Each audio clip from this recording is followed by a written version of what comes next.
با سلام. پیکانبارمون خوب کار نمیکنه، بیان تستش کنیم ببینیم سیلنداش کار میکنه یا نه. این سیلندش کار میکنه درست.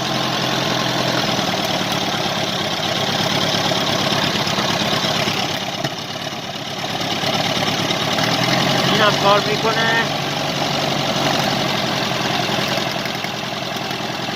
ولی یه دونه ضعیفه، یکی ضعیفه، این هم که درست کار میکنه. اومدیم شمشو تر و تمیز کردیم، ببندیم سر جاش ببینیم سیلندش کار میکنه یا نه.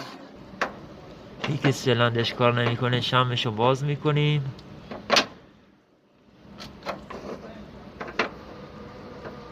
تا تعویزش کنیم سیلندش هم به کار بیفته. شم رو عوض کردیم و حالا در حال استارت زدنی، ببینیم سیلندش هم به کار افتاد یا نه. بزن استارتو. حالا همینی که کار نمیکرد. بله اینم از این اوکی شد. بله موتور در جا خوب کار میکنه. این هم از موتور پیکانبار.